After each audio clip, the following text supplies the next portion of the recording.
Today we are going to continue with the champagne preparation and to step number 2. Very well, we have here where the champagne is going to be and ta-da! What is now? I have sanitized everything, so don't you worry. I will pass everything with this little jar that is sanitized as well because it's so heavy.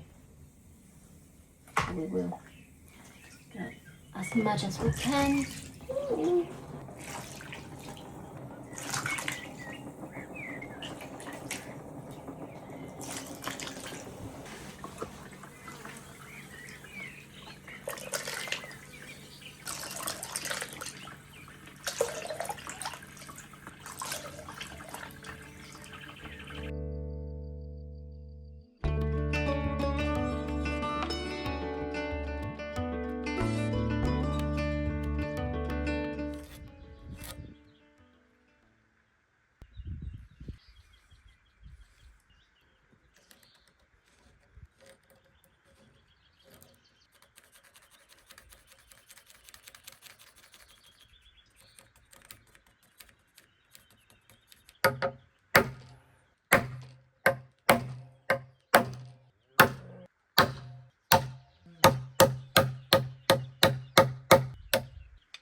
Da, da, da, da, da, da. 90, perfect. That's what I want.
No, we're not happy here. So what you see me using here is a chain mortiser, which is a framer's best friend for hogging out a lot of material in a very quick manner and clean and straight. It's brilliant. It's a brilliant bit of kit. The reason how we can really hog out a lot of material is because of the chain. So it's very, very aggressive going into the material and churning it all up and chewing it all out and spitting it out. It's fine to a certain degree. When doing jointing for framework, creating mortise-and-tenoning for frames, you can be a bit rough. It's not like using a workshop mortising machine, which is a chisel with an auger inside. So the corners are a little bit, they're not perfect, but for this kind of work, you can't beat it. You cannot beat a chain mortiser. The time it would take you, well, the time it would take me to make a mortise like this in oak would be, I don't even want to think about it. I used to do it before I got this bad boy, but now it makes light work of doing a good, square, solid mortise and really quickly. So brilliant bit of kit. Now that I've done these mortises, I'm going to do the lap joint on the header, but I'm also going to do a lap joint on the wall plate. This is going to have to come off a few times for me to get the beams into the actual garage to get them into place. So what's going to be good is that on the wall plate itself we'll have a shoulder for this to sit into, and also the header itself will have a lap joint for that to sit into it, so it's all locked into place. Do my fingers. I'm going to get on with it now and then I can show you what I'm trying to explain.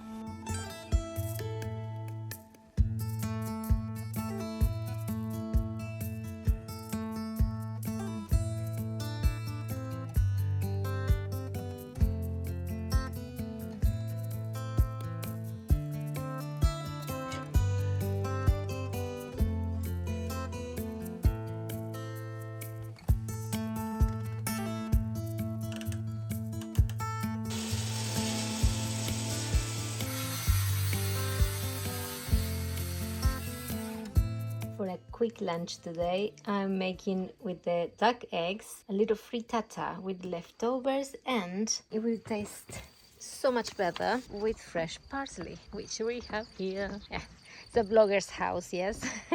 This is mint, wrong. Parsley, there we are. A little more.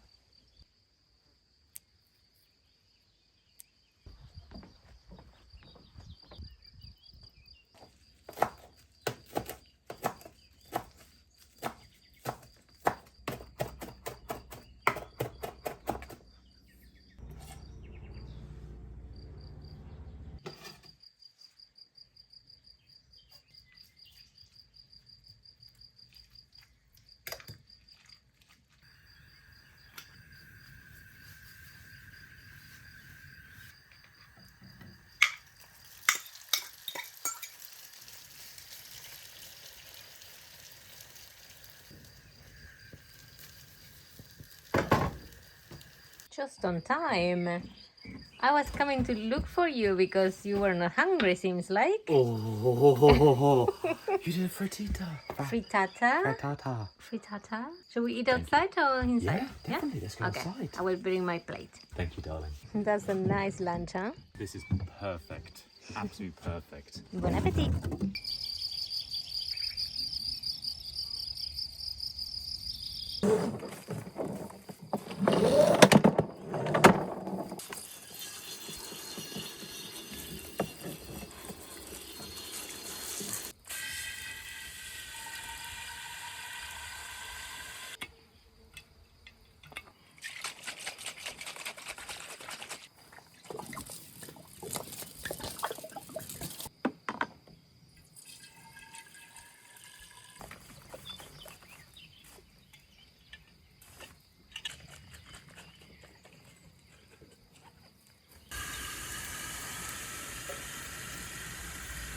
After straining out all the flowers and lemon, the liquid is ready for the next stage. So now it's time to sanitize every bottle before we fill them with our future elderflower champagne. Our neighbors are coming over in a couple of weeks, so the timing couldn't be more perfect. Hopefully by then, the champagne will have finished its process and be ready to share. I really hope this works out well. I'm a little bit nervous, if I'm honest, but I'm also excited. You have been so patient with me while I'm learning all these new things, and I honestly can't thank you enough for your sweetness and for all the tips that you leave in the comments.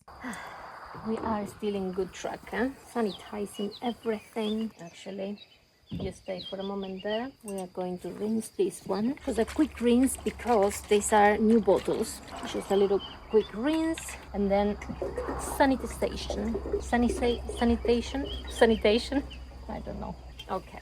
And now, yes, we can sanitize. I love that I'm using this thing that we bought actually for the wallpaper in the bedroom. Remember the wallpaper that used only water to glue on the walls? So I kept the bottle as I do, and now I'm using it for this, which has a lovely spray. Some foam in the bottle is totally okay, is what I've read. But I like to sanitize the bottom again, just a little bit outside, just in case. We put that there, we put that there, and the next one in the middle. Very good. We just have a lot more to do.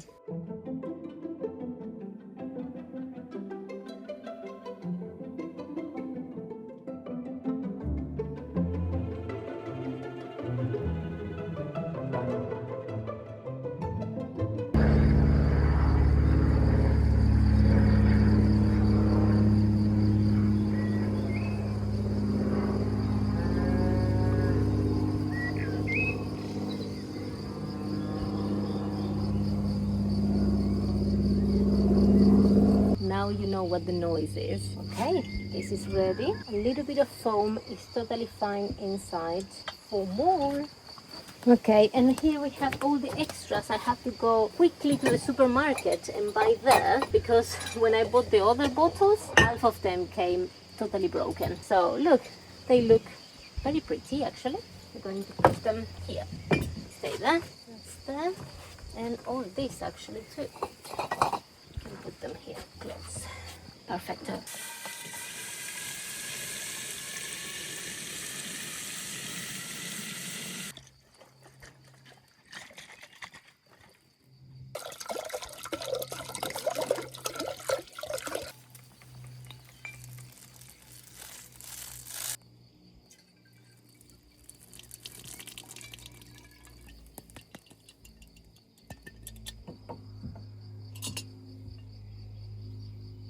I must say this is my favorite design so far. Either nothing or this one. This is lovely. But I remember now that we have another one. Isn't this cute? Hello, beautiful. Are you supervising? Okay, she's staying. You want to check how I work? Yes.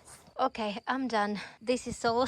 My patience has a limit. It's the third or fourth time I washed that one and I put it there to dry. But now, as it's a little bit windy, every time to time it comes down. And I was about to finish the last bottle and both of them came down. So you know what? I need a break. So I will start bottling the rest that is already, but these 3 bottles. So maybe I have enough. We don't know, but just in case, because that one, the little doggy one, oh my gosh, it fell so many times. The little dog looks very friendly, but actually it has been very naughty with me.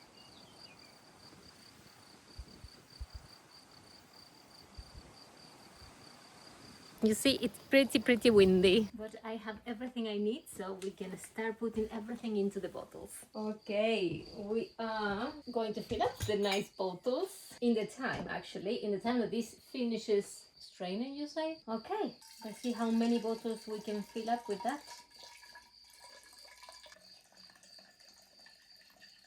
We need to leave some space for the bubbles. Wonderful, thank you very much. And just like that, we close it. Next.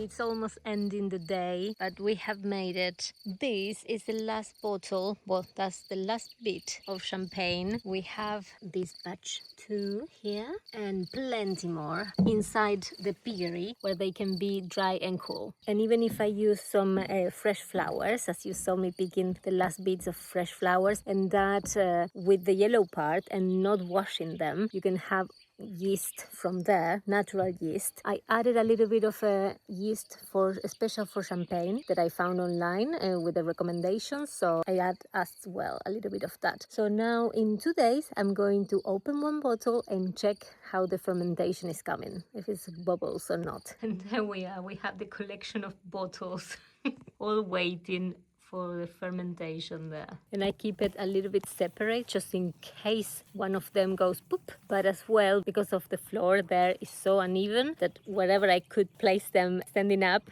I just put them there. Fingers crossed we can have the beautiful champagne, and it's going to be beautiful, hopefully. And as I promised, our friends the cows are like crazy on the other side. But yeah, if everything goes well and it's tasty and yummy, then I will share the recipe with you all. See you on Saturday.